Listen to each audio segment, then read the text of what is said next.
Wah, udah asik ya kak? Tidak juga. Boleh aku mengganggu sebentar? Wah, mau bicara dengan kakak sendiri, agaknya seperti karyawannya lagi menghadap sama pimpin. Apakah sikapku ini salah? Aku tidak ingin. Terima kasih, Bu. Untuk adik kakak, mengapa harus formal segala? Tadi, waktu akan berangkat kuliah. Saja Kalinda saja yang kurang gairah, kamu ikut prihatin? Harus kak, harus. Kita kan adiknya. Wajar kalau ikut prihatin menempuh hidup. Kita harus punya semangat, punya gairah. Iya, karena semangat untuk tidak kehilangan harapan bahwa perubahan sikap Kalinda itu tidak perlu dirisaukan. Kakak Anda tidak sakit. Iya, kakak yakin Kalinda tidak sakit. Soalnya semalam mengenai surat yang ditulis buat ayah. Nah, pasti ini penyebabnya. Pantas kedengarannya begitu ramai semalam. Padahal kakak bersedia hadiah. Aku pikir tidak. Aku hanya menyarankan agar Kak Linda tidak terlalu merisaukan pikiran. Kak Linda, dari kuliah ya kak? Iya, dari mana lagi kalau bukan dari kuliah? Emangnya aku ini karyawan?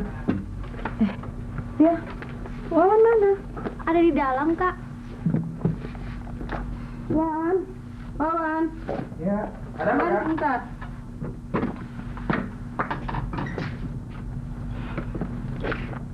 Mari. Oh, sudah ada kiriman ya, Kak? Iya, banyak. Ini, coba.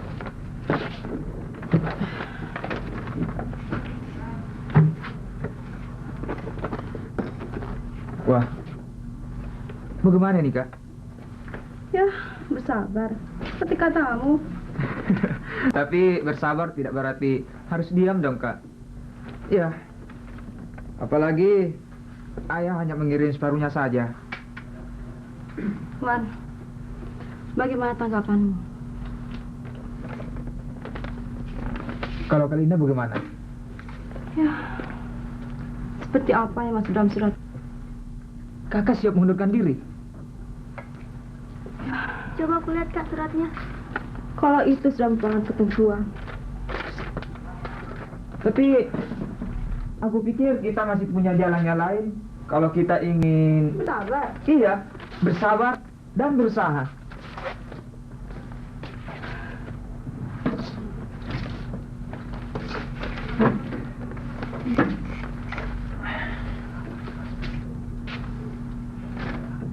Wan, aku ingin mendengar jalan pikiranmu. Siapa? Kemana ya?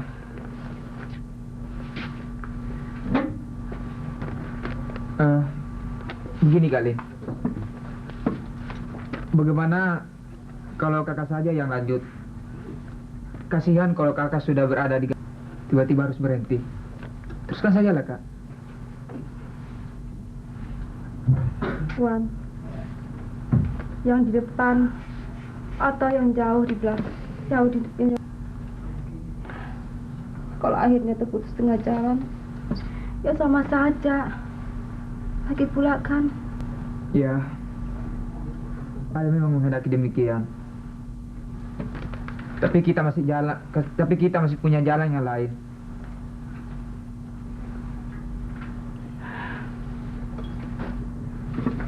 apa kamu tidak merasa rugi, Wan, jika meninggalkan bangku kuliah begitu saja?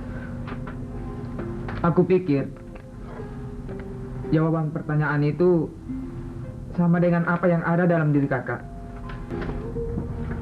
Tapi Wan, kamu kan laki-laki. Kamu harus mempunyai bekal untuk menggantikan. Tapi di dalam mengejar cita-cita, Tuhan tidak pernah mentakdirkan kepada hanya jenis manusia satu ini saja, tapi juga kepada wanita. Wan, aku bangga punya adik seperti kamu yang bisa diajak bertukar pikiran. Ya, yang aku pikirkan sekarang, kalau tiba-tiba meninggalkan kamu dan tidak memberikan kesempatanmu untuk mengejar ketinggalanmu di bangku kuliah, Bukan hanya kamu, Lin. Aku juga kadang berpikir, apakah aku mampu meraih tangan-tangan sang waktu yang setiap kali berdetak, yang setiap saat siap melambai-lambai sambil mengucapkan selamat tinggal. Nah, andaikan tangan-tangan sang waktu melambaikan buat ketinggalanmu, apa yang harus kau balaskan padanya, Wan?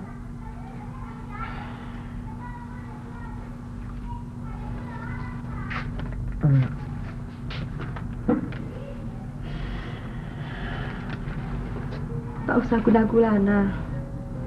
Kakak yakin kamu pasti bisa berbuat banyak bagi dirimu. Ya, asal kau ingat saja, salah seorang sahabat Rasulullah pernah berkata, waktu adalah pedang.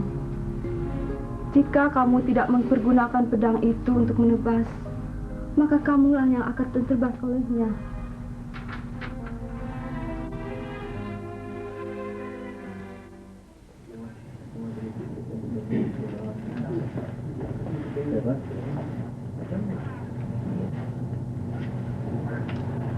Sepulang kuliah, Rima ke rumah Yanti, Kak.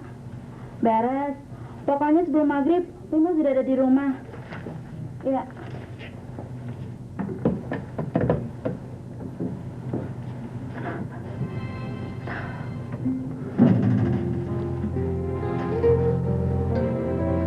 Non, kenapa melamun?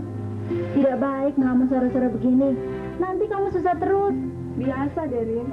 Pasti lagi kangen sama si Wawan. Iya. Saya memang sedang memikirkan si Wawan. Kasihan tuh anak. Nah, betul kan? Jauh di mata, dekat di hati. Kamu jangan salah sangka. Tidak baik tuh nuduh orang yang bukan-bukan. Idih, saya tidak nuduh kok. Iya. Sorry deh kalau kamu keberatan. Saya kan hanya bercanda. Boleh kan? Oke deh. Sekarang saya minta bantuan kalian. Bantuan? Ya, bantuan apa, Yan? Iya, Yan. Bantuan apa? Apa kamu bentrok lagi ya sama si Wawan? Tidak. Saya hanya butuh pertimbanganmu. Saat ini, Wawan tengah menghadapi kesulitan. Ia akan istirahat kuliah. Hah? Istirahat? Ya. Wah, sayang sekali kalau ia harus istirahat. Padahal, otaknya cukup cemerlang. Betul apa yang dikatakan Mila. Di dunia ini, terkadang sebuah harapan akan bertentangan dengan kenyataan. Ya, seorang yang otaknya mampu, tetapi tidak memiliki apa-apa untuk mendukung kemampuan otaknya itu. Begitu pula sebaliknya, seseorang yang memiliki banyak harta, tetapi tidak mampu memanfaatkan untuk kebutuhan otaknya. Ya, disitulah keadilan Tuhan. Setiap manusia memiliki kelebihan dan kekurangan. Maka sepantasnya laki yang menutupi. Sekarang, bagaimana menurut kalian? Kalau saya menyerahkan kalung ini untuk biaya kuliahnya. Maksudku, apa Wawan tidak tersinggung? Tersinggung? Mana ada orang yang mau dibantu jadi tersinggung? Lucu. Tidak lucu, Mila. Soalnya begini. Jauh sebelum orang tuanya pulang ke desa, ayahnya pernah kurang enak dengan ayahku. Kamu kan tahu, ayah si Wawan pernah menjabat kepala bagian pemasaran di perusahaan ayah. Tapi suatu ketika, terjadi kesalahpahaman. Ayah Wawan sangat tersinggung jadinya. Padahal belakangan diketahui, ada pihak ketiga yang sengaja melakukannya. Ya, maklum. Antara ayahku dan ayahnya terjalin keserasian di dalam menggerakkan perusahaan. Terkadang memang ketika kita tidak menyadari, ketika emosi membakar jiwa, ketika kita dalam keadaan kecewa, kadang kita lebih percaya pada omongan orang lain daripada omongan yang bersangkutan.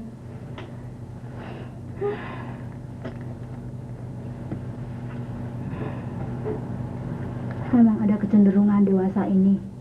Kita lebih percaya pada gosip atau kabar burung yang sengaja dilancarkan orang dengan tujuan tertentu. Kalau begitu, apa yang harus kulakukan agar perasaan Wawan tidak tersinggung? Saya pikir, kalau Wawan mau berpikir secara logis, maksud saya, kalau Wawan mampu memahami niatmu itu dengan pertimbangan akalnya, serta mampu menaklukkan perasaannya, saya yakin Wawan pasti menerimanya. Ya, kupikir apa yang dikatakan Rima memang betul. Apalagi Wawan selama ini tidak pernah bersikap a priori.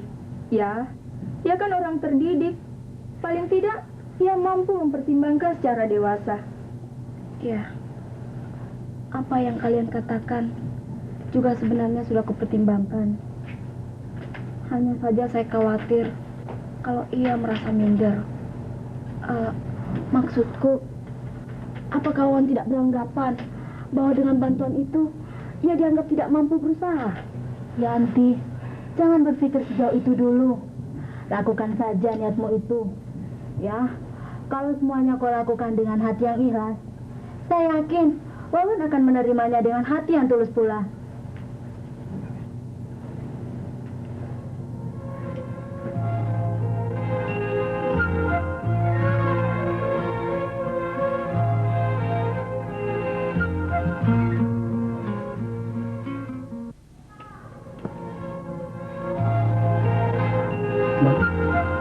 Kelihatannya sore ini matahari terlalu cepat terbenam ya. Iya ya. Mungkin hujan bakal turun lagi, Ruth. Maaf, Ri. Kalau sore ini raut wajahku tidak berpancar seperti biasanya. Tapi ketahuilah, saya sangat senang dengan kehadiran kalian. Terima kasih Ria. Saya pikir kamu lagi kurang enak badan. Maklum, biasanya kalau ketemu dengan kamu pasti ada dasar aja tentang. Iya. Iya, Lia. Aku khawatir kalau kamu lagi ada problem. Soalnya akhir-akhir ini kamu jadi pemurung. Ria, katakanlah. Siapa tahu kan dapat menolongmu. Saya tidak merasa apa-apa kok. Yang betul. Aku yakin pasti ada sesuatu yang kamu sembunyikan. Betul kan? Tampaknya kalian sangat serius memikirkanku. Saya sangat bahagia berkawan dengan kalian. Lia, sebaik-baiknya kawan adalah yang mampu memberi nasihat di waktu susah. Terima kasih. Tapi saja, apa yang tengah saya hadapi ini belum saatnya kalian ketahui. Oke deh. Sekarang bagaimana tanggapanmu tentang rencana semula? Jadi, aku dilibatkan lagi. Ya, begitulah kira-kira. Kawan-kawan sangat mengharapkan keikutsertaanmu. Soalnya kalau kamu tidak ikut, rasanya kurang meriah ya? Iya, Ria. Iya. Bagaimana ya? Nah, kamu ikut saja, Ria. Soal ikut lomba saja terlalu lama kau pikirkan. Iya. Bukan gitu, Sar. Tapi aku harus beritahu kakak dulu. Kalau diizinkan, insya Allah saya ikut. Baiklah kalau begitu. Saya menunggu informasimu ya. Oke deh. Kalau begitu, saya pamit dulu. Wah, sudah mau pulang? Kebetulan sudah hampir maghrib, Kak. Oh iya. Tahan datang ya? Iya, Pulang dulu, Kak. Ya.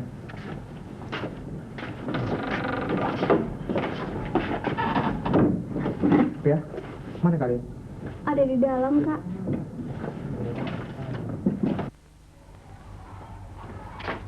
Wawan, sudah datang?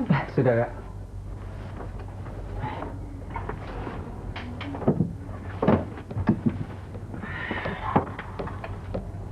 Kenapa, Wan? Nampaknya kamu gelisah. Tidak, Kak. Kali.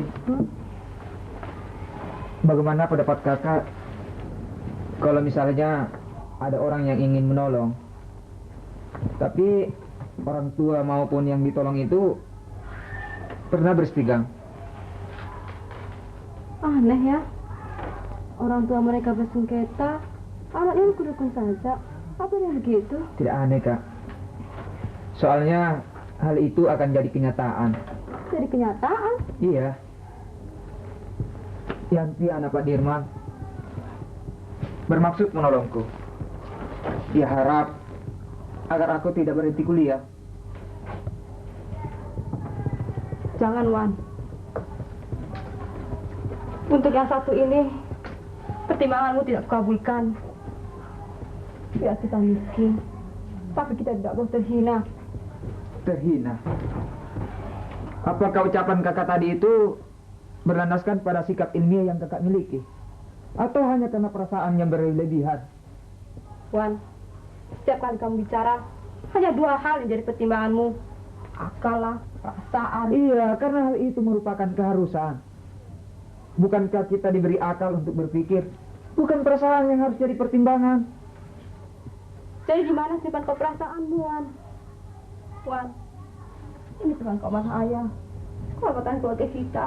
Apakah kehormatan itu harus dibangun di atas rasa ketersinggungan atau hanya gengsi belaka?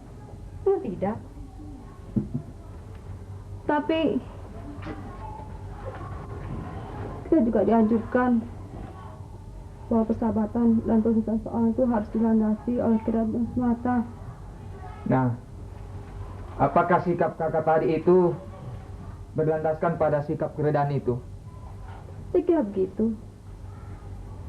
Saya sama sekali tidak membencinya. Tapi, apa kamu rela tertimpa tangga untuk kedua kalinya? Ya. Memang tak ada orang yang ingin tertimpa tangga dua kali. Tapi tidak berarti kita harus mengurung diri tanpa berusaha untuk menegakkannya. Sudah, Wan. Pokoknya, aku tidak setuju dengan sikapmu itu. Khalid.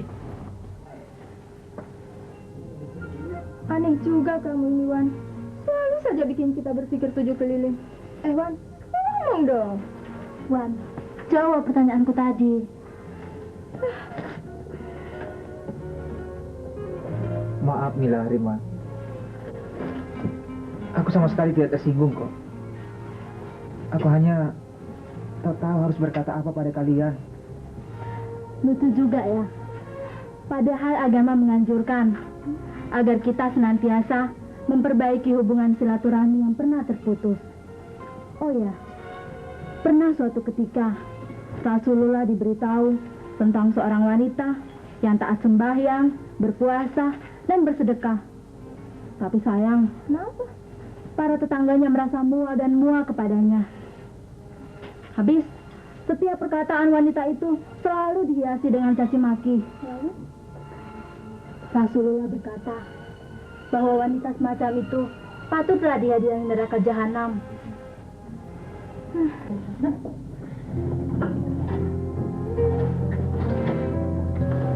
Mari masuk. Maaf Kak Lin, kalau saya tiba-tiba mengganggu ketentraman kakak. Kedatangan saya kemari hanya ingin memperjelas dan memohon pengertian kakak. Maaf, Yan. Aku mohon, kamu jangan mengungkit masa lalu itu. Bukan begitu maksud saya Kak, tapi tentang masa depan Kak Wawan. Apa salahnya kalau... Cukup. Maaf, sudah putuskan. Sebentar Kak Lin. Apa tidak baik kalau kita bicarakan secara wajar? Wajar? Enak saja kamu ngomong, Yan. Oh, itu. Karena kedudukanmu yang sebab beruntung. Kuharap kakak tidak berkata demikian. Masa lalu yang telah dialami oleh orang tua kita, biarkanlah jadi urusan mereka. Dan kita anak-anaknya tidak perlu larut ke dalamnya.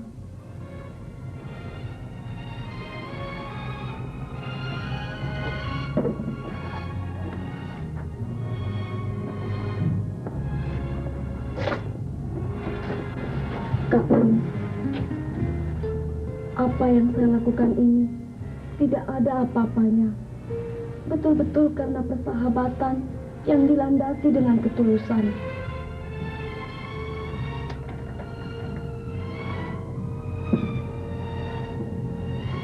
Ya, sebenarnya aku bukan sangsi dan bukan juga dendam, tapi kekhawatiran pada masa lalu yang akan terulang. Saya pikir kekhawatiran itu sudah saatnya kita kubur dalam-dalam. Dan yang terpenting, mengapa kita anak-anaknya tidak ingin menjembatani sikap kekeluargaan di antara orang tua kita seperti sedia kala. Tapi Yan, kamu kan tahu sendiri, ayahku orangnya keras, tidak mudah mempercayai orang-orang yang telah melanggar prinsipnya. Jadi, tidak cukupkah kata maaf yang diucapkan ayahku dahulu? Lagi pula, ayahmu kan sudah memaklumi bahwa kejadian itu bukan karena ayahku. Kak Lim, kuharap kakak tidak menghubung-hubungkannya dengan niat baikku ini. Kuharap Kak.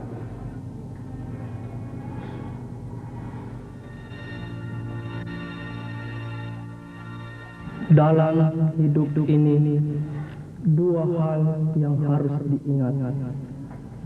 Jasa orang pada kita dan dosa kita pada orang.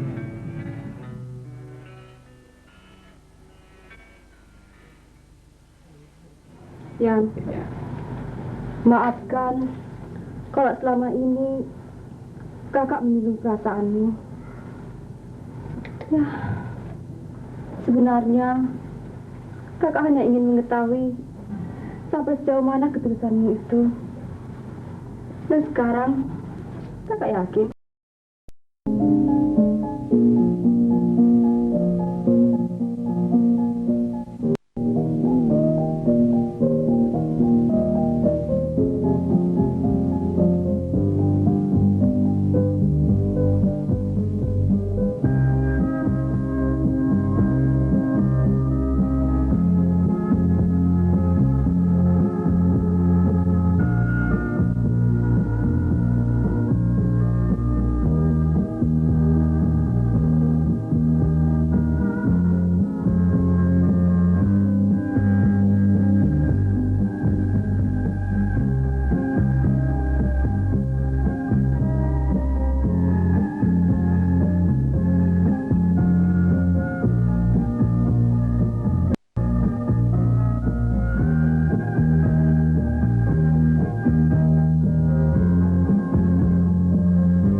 Jadi besok suruh Suding agar tidak usah pergi sekolah.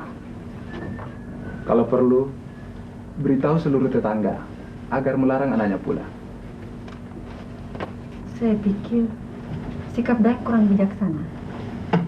Melarang Suding ke sekolah berarti kita menghambat masa depannya. Soal larangan bu gurunya ikut membawa persembahan ke puncak, itu kan lain masalahnya. Jadi dengan kata lain, kamu bermaksud mendukung anjuran gurunya itu? Bukan begitu, Day. Day, bukankah anak kita perlu pendidikan agar ia pandai dan jadi orang hebat seperti anak-anak yang ada di kota? Anak-anak kota.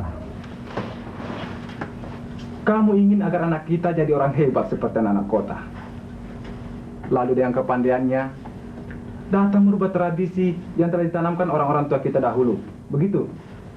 Ya, terserah Dayak saja. Saya hanya memikirkan nasib anak kita. Jika sekiranya dia tidak sekolah, lantas kelak dia mau jadi apa?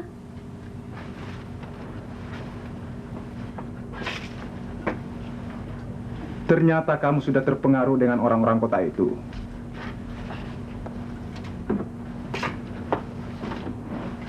Bu, sudah berapa banyak pemuda desa ini ke kota bersekolah? Bahkan sudah ada sarjana, tapi tetap saja jadi pengangguran. Mina, kamu tidak usah merisaukan anakmu itu. Apa yang aku lakukan hanyalah jebakan baik gurunya. Maksud Daeng? Ya.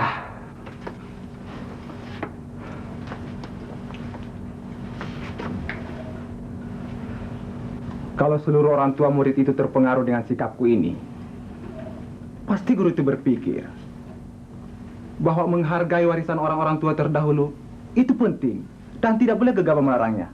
Jadi, Daeng bermaksud mempengaruhi seluruh orang-orang kampung untuk menghentikan anaknya dari sekolah? Iya.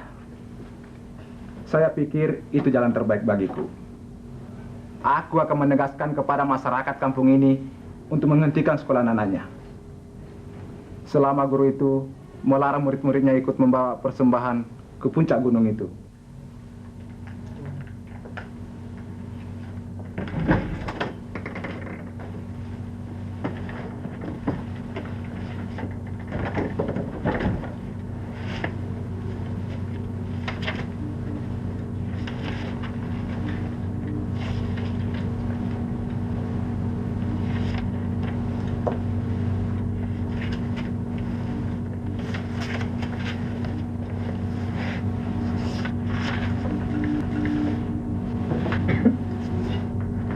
Bia, lagi mikir apaan? Lagi mikir ibu ya di kota? Wah, wah, wah. Kronis nih penyakit. Makan ya. Stop, Mi. Jadi lanjutkan. Kamu lagi susah ya? Kok ngelamun gitu? Mi, kelihatannya sore ini kau gembira sekali. Apa sudah kau baca surat yang tiba tadi pagi? Bagiku, ada surat atau tak ada, saya berusaha tak bahagia, Bia. Soalnya, desa ini memberi rasa damai di hatiku. Benar-benar baru kali ini, aku merasakan suasana seperti ini. Dasar baru ketemu sama desa. Mi, hati-hati loh. Siapa tahu kau tergait sama pemuda desa. Saya pikir, pemuda desa, pemuda kota, bagiku sama saja. Oh, begitu. Pantas. Pantas bagaimana, Bia? Ya, pantas saja begitu. Maksudku, kau tak pernah susah. Lah, buat apa murung, Bia? Bukankah hidup ini harus dihadapi dengan penuh vitalitas, penuh gairah? Saya tahu, kamu lagi susah ya? Bia, kamu jangan terlalu melamuni kesusahan. Bertindak, itulah yang penting.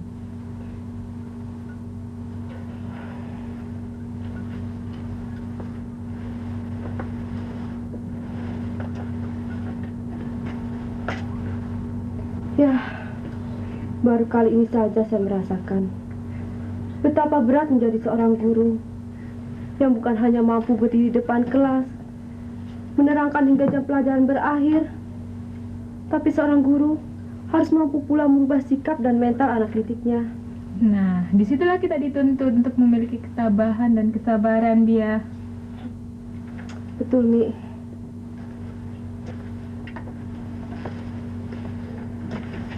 Hanya saja, ketabahan dan kesabaran dalam benak hatiku rasanya mulai goyah memikirkan nasib muridku di sekolah. Murid-murid menakal ya? Tidak. Sebenarnya, murid-muridku sangat patuh dan taat. Dan saat ini, saya berusaha membimbing jiwa mereka untuk bersikap wajar-wajar saja terhadap alam ini. Saya ingin agar keyakinan mereka tidak bercampur aduk dengan pola pikir yang bakal mengantarkan mereka ke jalan yang menyesatkan. Saya ingin merubah pola pikir mereka terhadap alam ini. Lalu, kamu menghadapi problem? Ya, rupanya niatku itu membawa perubahan besar bagi orang tua mereka. Sejumlah besar murid-muridku akan diberhentikan sekolah oleh orang tua mereka selama mereka tidak diperkenankan ikut serta membawa persembahan di atas sebuah puncak gunung yang selama ini mereka keramatkan. Lalu, bagaimana sikap kepala sekolahmu? Beliau mendukung sepenuhnya atas niatku itu. Malah beliau mengharapkan agar saya mampu menyelesaikan semua problem aku itu. Nah, kalau sudah ada dukungan dari kepala sekolah, tunggu apa lagi? Dukungan dari kepala sekolah memang merupakan modal utama bagi perjuanganku. Tapi Mi, masih ada lagi yang lebih besar pengaruhnya daripada dukungan itu. Salah seorang muridku, ayahnya sangat berpengaruh dan disegani di kampung ini. Sekali dia berkata, tak seorang pun yang mampu menentangnya, padahal orangnya masih muda. Hanya kononnya, dia salah seorang cucu yang dikeramatkan di kampung ini. Memperjuangkan sesuatu memang berat dia. Tak selamanya niat baik itu ditanggapi dengan niat baik pula. Disinilah kita diperhadapkan oleh resiko yang teramat berat yang harus dihadapi dengan ketegaran dan lapang dada. Ya, seperti juga saya. Kamu lihat sendiri, anak-anak muda yang setiap malam ngumpul di sini. Dilarang, mereka pasti protes. Apalagi kita hanya numpang di sini.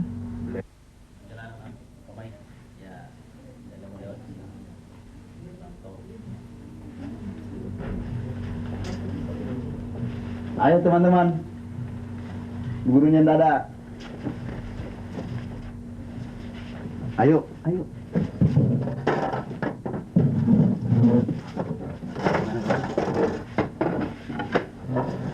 Siapa teman? Saya. Oke, sip. Perbaikin. Pan, cilu basah. Bagaimana, Mit? Kasih buat dia.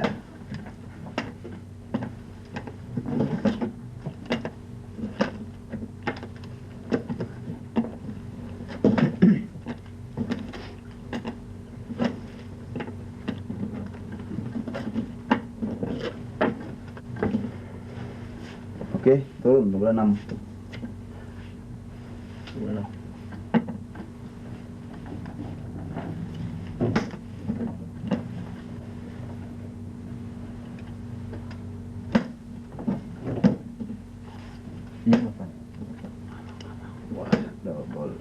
Bagaimana, Mit? Belum satu. Kau tahu kartu saya ya?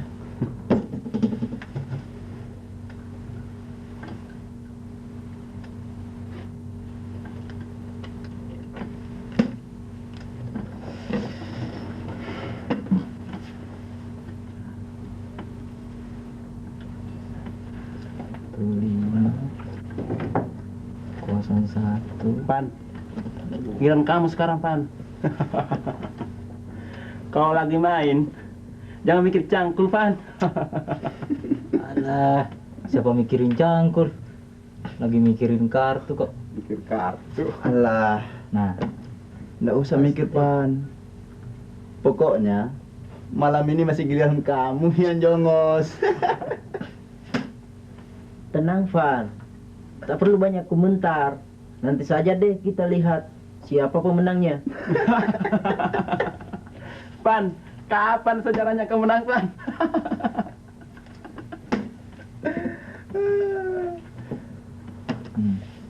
Pan, perlu mila urut.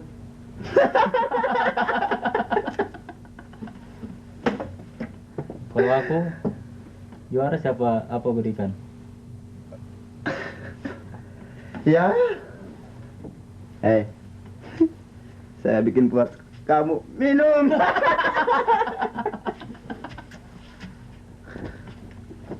Wah, kalau hanya minum, kecil itu Van. Saya juga punya duit. Kalau hanya sekedar minum. Siapa yang menang? Loh, kenapa tanya sama saya ini? Tanya sama ini nih. Wah. Kalah lagi rupanya nih kamu, Van. Pan, lebih baik pensiun saja kamu main. Daripada kau terus-terusan kan. Mir, dia pingin balas kalahnya semalam, Mir. Oh, tahu nggak kalah ya? Berhenti aja main kartu.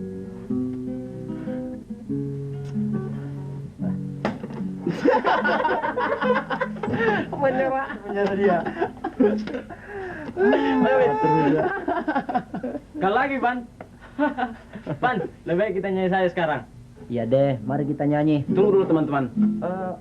Rupanya kurang lengkap. Oh iya, bagus. Harusnya begini. Lip, botolnya satu ya. Oh, kapan? Tiga. Ini baru masuk. Alah. Nggak usah mikir, Pan. Kamu sudah kalah. Lebih baik kita singkirkan.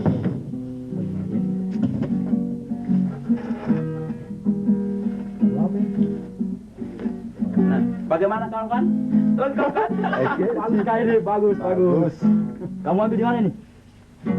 Apa kamu pikir saya punya bakat jadi maling ya? Jadi maling ya. Bagus sekali. Jangan ganggu saya.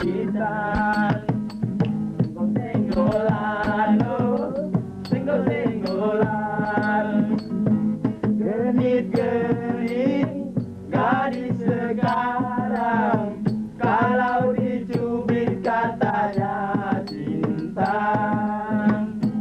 Genit-genit, gadis sekarang, kalau disenggol katanya sayang. Ini kisah gadis zaman sekarang, soal cinta bukan rahasia. Apalagi kalau cinta pertama, kenalan yang indah. Apalagi kalau patah hati sedang bercinta. Enggak apa-apa, bagus. Mari, Bu.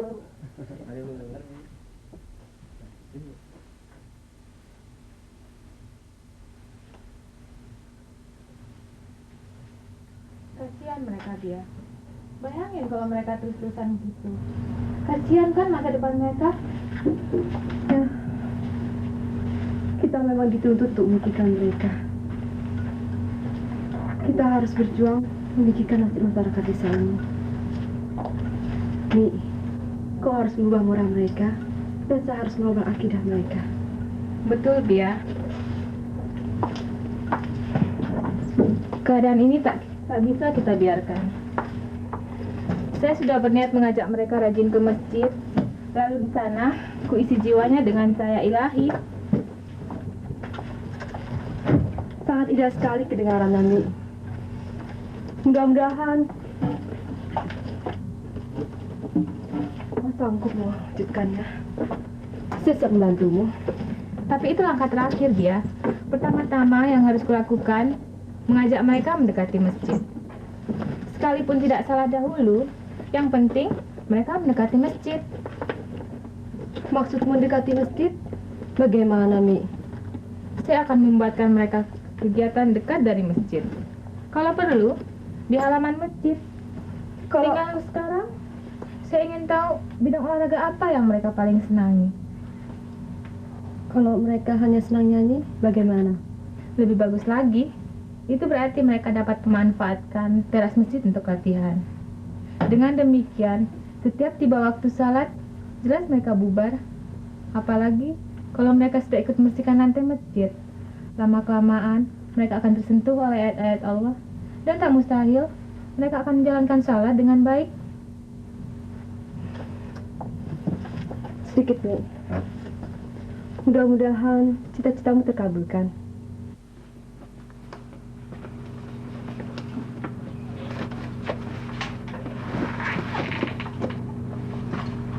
Bagaimana dengan keadaan temanmu di sekolah tadi? Yang hadir hanya beberapa orang saja, Teta. Lalu, bagaimana sikap Bu Guru? Biasa-biasa saja, Teta. Jadi sekarang Suding harus siap-siap pindah sekolah. Ya? Kalau memang kepala sekolah itu tidak mampu mengatasi masalah ini, kamu akan kukirim ke tetangga desa. tidak usah ke kota. Jangan sampai kamu ketemu dengan gadis kota itu. Ya, kamu paham Suding? Saya paham, Teta.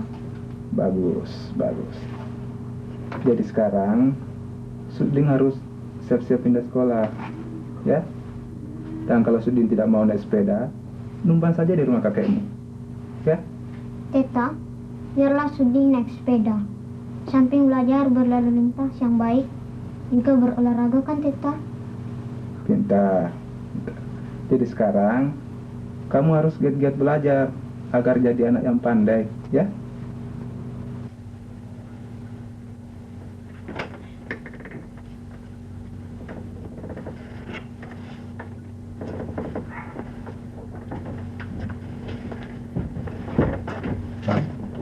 Bia, kamu lihat sendiri.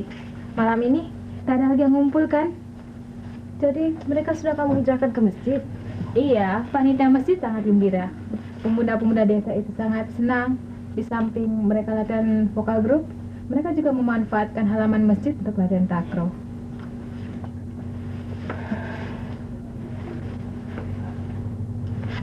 Nampaknya hampir sempurna tugasmu. Kalau saya, kelihatannya malah semakin rumit. Maksudmu? Ya, sudah sebagian besar para orang tua melarang anak-anaknya untuk datang belajar. Kalau saya tidak mencabut larangan itu, malah mereka akan dipindahkan sekolah ke tetangga desa. Wah, gawat kalau begitu, Bia. Kamu harus mengambil langkah sebelum keadaan semakin gawat. Betul, Mi. Saya butuh buah pikiranmu. Paling tidak, kau harus menyodorkan salah satu alternatif. Bagaimana ya? Begini, Bia. Kalau memang masyarakat keberatan atas tindakanmu itu, apa boleh buat? Turunkan saja layarmu. Lalu, cari jalan yang lain yang masyarakat merasa tak terhalangi.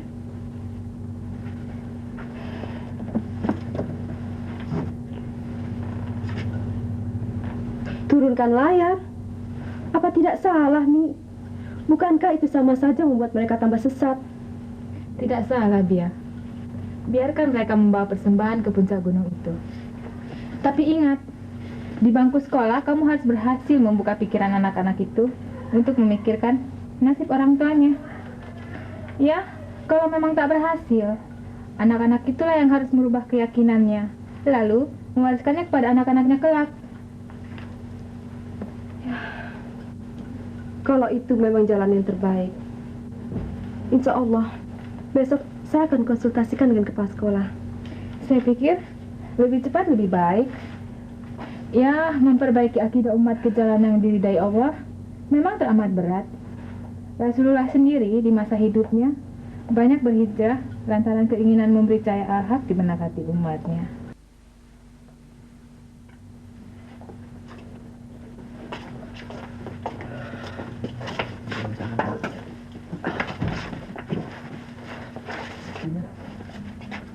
Bagaimana kawan-kawan? Kalau kita mengusulkan sama Bu Guru agar diadakan lomba vokal grup di desa kita ini. Setuju, Pan.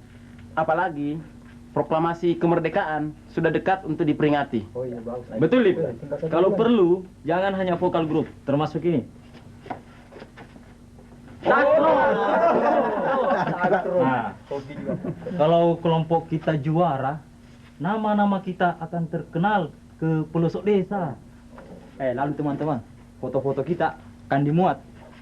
Dimuat. Dimuat di mana, Mir? Saya tahu di TV. Bukan di TV. Di ini, di KMD. Oh, pelosok desa. Syukur-syukur kita dapat bimbingan dari Bu Guru ya. Iya, kalau semua orang sudah memiliki sifat seperti Bu Guru itu, maka anak-anak muda seperti kita ini bakal menyadari dirinya. Waalaikumsalam. Sudah lama? Baru juga. Oh ya, silakan.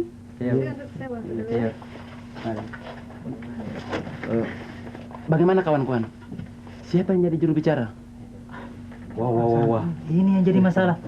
Bagaimana kalau kamu, Mir? Saya. Iya. Rasanya kurang kamu saja, Van.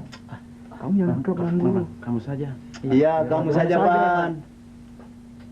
Ya deh. Bagaimana dengan hasil rapatnya, Dek? Kelihatannya Bu Guru mengalah. Dia setuju kalau murid-muridnya ikut persembahan ke puncak gunung itu. Lalu, anak kita tetap sekolah di situ. Iya, yang kita persoalkan kan larangan Bu Guru. Jadi tidak ada masalah lagi. Kapan upacara itu dilangsungkan? Senin depan. Jadi masih ada seminggu lagi mempersiapkan segala sesuatunya. Oh ya, peringatkan Suding agar tetap merawat kambing yang dibawa nanti. Agar tetap sehat. Dan jangan lupa, siapkan kue kesukaan Uwak, almarhum Mina. Iya. Tapi Deng, saya perlu bantuan Deng untuk membeli beras ketan di pasar. Oh ya, peringatkan saja besok pagi. Sekarang saya keluar dulu. Dalam sebuah hadis Rasulullah menyebutkan, ada 7 golongan umatku yang jadi penghuni surga kelak. Salah satu di antaranya, pemuda-pemuda yang hatinya bergantung pada masjid. Nah, mudah-mudahan kalian termasuk jalannya. Amin. Sedikit, Bu. Bagaimana peristiwa yang terjadi di puncak gunung itu? Kalau hal itu, Bu Rabiah lebih pantas menjelaskannya. Bagaimana, Biah? Sebenarnya kejadian itu memang sulit untuk dipahami. Hanya saja Allah Subhanahu wa Ta'ala telah memberikan pedoman kepada umat manusia bahwa barang siapa yang berpegang kepada tali Allah, niscaya hidupnya akan bahagia di dunia maupun di akhirat. Dan barang siapa yang berbuat jalan sesat, niscaya dia pun akan dapat akibatnya.